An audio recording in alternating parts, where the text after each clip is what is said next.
भी बहुत नहीं, बल्कि बाबरी मस्जिद के गिराए जाने के बाद उत्तर प्रदेश सरकार को सेना नहीं बुलानी पड़ी थी, लेकिन मुजफ्फरनगर दंगे के समय राज्य में पहली बार सेना को बुलाया गया था।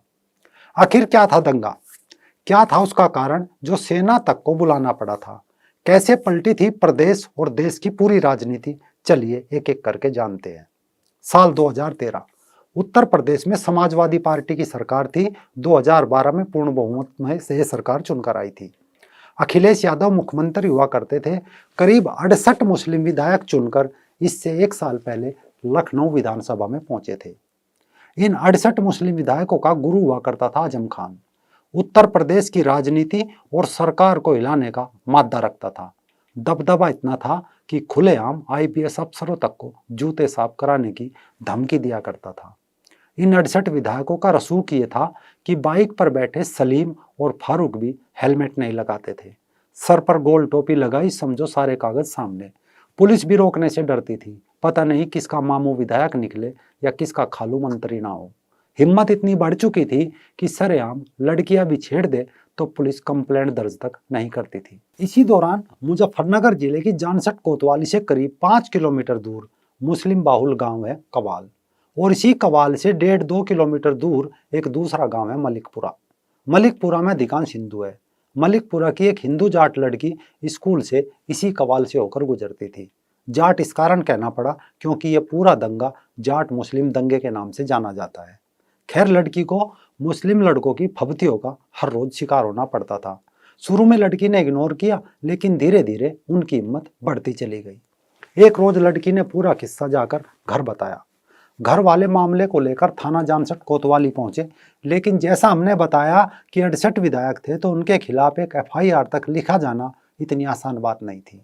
यानी बताया जाता है पीड़ित मलकपुरा गांव की लड़की के द्वारा जानसठ पुलिस में कई बार शिकायत की गई, लेकिन तत्कालीन समाजवादी सरकार की नाकामी के द्वारा इस मामले में पुलिस द्वारा कोई मदद नहीं की गई।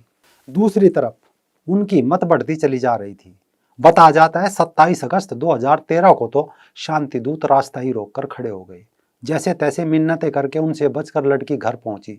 घर पहुंचकर पूरा किस्सा रोते रोते परिवार को सुनाया तो लड़की के 2 भाई सचिन और गौरव गुस्से में कवाल पहुंचे। वहां कवासुनी हुई, मामला बढ़ा और साथ ही शांति दूतों की भीड़ भी बढ़ चली। नतीजा सचिन और गौरव की वहीं पीट पीट कर निर्ममतापूर्वक हत्या कर दी गई।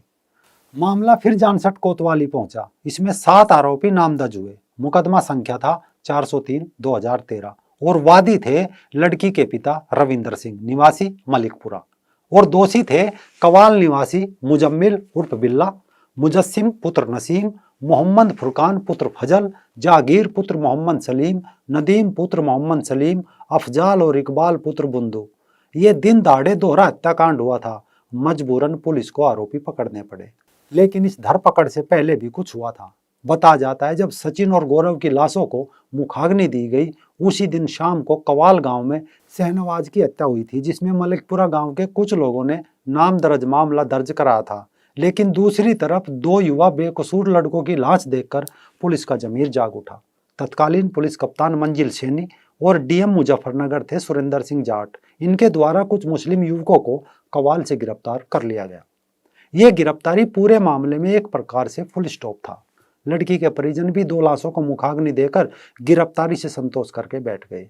लेकिन सत्ता का रुआब कहो या 68 विधायकों के गुरु आजम खान के अंदर का मुल्ला जाग उठा। ना कोर्ट, ना पेशी, ना मुकदमा, सीधा फैसला सुनाया गया, जैसा आज तक ने उस फोन की कॉल रिकॉर्ड से खुलासा किया था कि आजम खान के एक फोन से फैसला हो गया कि सभी आरोपियों को छोड़ दिया जाए। जब कप्तान और डीएम ने यह फैसला मानने से इनकार किया तो उसी रात आजम खान के दबाव के चलते पुलिस कप्तान मंजिल सैनी और डीएम सुरेंद्र सिंह जाट का मुजफ्फरनगर से तबादला कर दिया गया और सभी मुस्लिम युवकों को थाने से ही छोड़ दिया गया। इस घटना ने जाटों के अंदर बेचैनी बढ़ा दी और उनका विश्वास कानून और सपा सरकार से लगभग खत्म हो चला। या कहो इसी एक तरफा कार्रवाई ने दंगे में आग में घी का काम किया। लेकिन मामला भी खत्म नहीं हुआ था। यहाँ से कुछ दूर मुजफ्फरनगर में एक अलग कहानी लिखी जा रही थी। ये कहानी मुजफ्फरनगर के मुस्लिम बहुल इलाके, जिसे मिनी पाकिस्तान कहा जाता है, खाला पार में जुम्मे की नमाज के बाद लिखी गई। इस जनसभा में भड़काऊ भाषण जाटों के खिलाफ दिए गए और नतीजे भुगतने की धमकी दी गई। इसके बाद मुस्लिमों की तरफ से 30 अगस्त को एक बड़ी मुस्लिम महापंचायत भी हुई, उसमें भी जाटों को देख लेने की वही धमकी दोहराई गई। इस धमकी के बाद जिले का करीब 12% जाट, 25% शांति दूतों के भाषणों से लामबंद होने लगा। नतीजा 7 सितंबर को पास ही के एक गांव नंगला मंदोड़ के जाट मैदान में बेटियों के सम्मान में टिकैत परिवार ने भारतीय किसान यूनियन के बैनर तले महापंचायत का आयोजन किया। इस महापंचायत में कोई बड़ा नेता नहीं था, नरेश टिकैत के साथ स्थानीय नेताओं का जमावड़ा था। महापंचायत में मुजफ्फरनगर के अनेकों गांवों से लाखों की संख्या में लोग अलग अलग रास्तों से ट्रैक्टर ट्रॉलियों में भरकर महापंचायत के लिए रवाना हुए, लेकिन मुस्लिम बहुल गांव में उनके ऊपर पत्थर फेंके गए, फबतियां कसी गई, गंदी गालियां दी गई। लोगों ने बिना कोई झगड़ा मोल लिए पंचायत का फैसला सुनने के लिए वहां से जाने का रुख किया। यानी जैसे तैसे लोग पंचायत में पहुंचे। पंचायत में सरकार की कार्रवाई पर सवाल हुए, दोषियों की जल्द गिरफ्तारी की मांग होने लगी, पर दूसरी तरफ कुछ और ही कहानी जमीन पर उतारी जा रही थी। यानी शाम को पंचायत से लौटते लोगों पर जगह जगह घात लगाकर हमले किए जाने लगे। प्रमुख रूप से गांव जोली नहर और अनेक रास्तों पर जैसे पूर्व बालियान गांव में शांति दूतों ने जानलेवा हमले किए। यानी पंचायत के बाद घरों को लौटते हुए जाटों पर जोली नहर और अनेक रास्तों पर जैसे पूर्व बालियान गांव में मुस्लिम समाज के लोगों ने जानलेवा हमला किया। कई लोगों के मारे जाने की खबर से ट्रैक्टर ट्रॉली छोड़कर खेतों के रास्ते लोग भाग लिए। बताया जाता है गुस्साए शांति दूतों की भीड़ ने किसानों के 18 ट्रैक्टर और 3 मोटरसाइकिलें फूंक दी। प्रत्यक्षदर्शियों के मुताबिक उन लोगों ने हत्या करके शवों को भी जोली नहर में फेंक दिया। पंचायत में गए लोग अधिकांश बुजुर्ग थे। रात का घना अंधेरा था, खेतों में बुजुर्ग रास्ता भटक गए, या कहो जिसे जहां सुरक्षित स्थान मिला वहीं दुबक गया, वहीं छिप गया।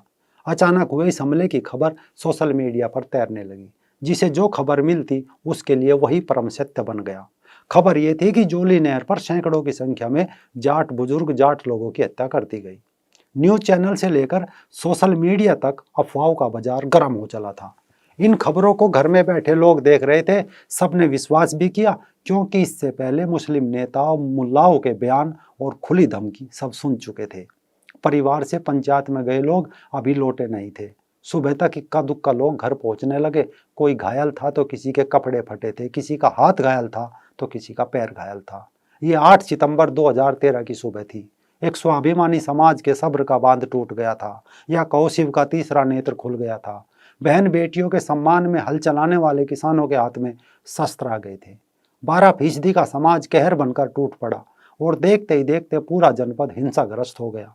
इतना हिंसाग्रस्त कि बताया जाता है पुलिस थानों से पुलिस भाग गई। भारतीय इतिहास का पहला दंगा था जो गांव में भयानक रूप ले चुका था। पूरे जनपद के सैकड़ों गांव हिंसा की चपेट में आ चुके थे।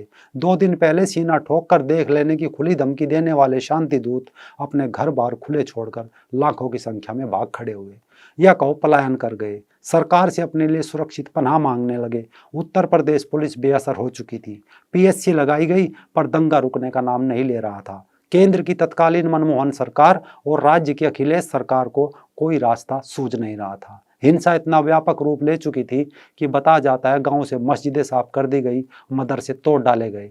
खबर के फैलते ही मुजफ्फरनगर के आसपास के जिलों शामली, बागपत, सहारनपुर में भी दंगा फैल गया। सुबह शाम DM SP बदले जाने लगे, लेकिन सब बेअसर। मजबूरन सपा सरकार को जनपद में भारतीय सेना बुलानी पड़ी। 1000 सेना के जवान, 10,000 PSC के जवान, 1300 CRPF के जवान और 1200 रैपिड एक्शन फोर्स के जवानों को शहर की स्थिति पर नियंत्रण करने के लिए तैनात कर दिया गया। इसके बाद भी लाखों की संख्या में मुस्लिम शरणार्थी कैंपों में रहने को विवश हो गए। मुस्लिम बहुल गांवों से दलित समाज के लोगों ने पलायन शुरू कर दिया। जाट बहुल इलाकों से मुस्लिम फरार हो चुके थे। सरकारी आंकड़ों में 60 से ज्यादा लोगों ने अपनी जान गंवाई थी और सैकड़ों से ज्यादा लोग लापता हुए थे। अब राजनीति का मजमा शुरू हुआ। सोनिया से लेकर राहुल तक सब के सब मुस्लिम कैंपों में जाकर आपा पीटने लगे। अखिलेश सरकार ने दंगे में मारे गए शांति दूतों के लिए 20 लाख रुपए और परिवार के एक सदस्य को नौकरी दे दी। साथ ही मामले की जांच के लिए जस्टिस सहाय आयोग का गठन किया गया। आयोग की जांच रिपोर्ट के मुताबिक लोकल इंटेलिजेंस फेल होने के कारण ये दंगे फैल गए थे। साथ ही सोशल मीडिया पर आने वाले वीडियो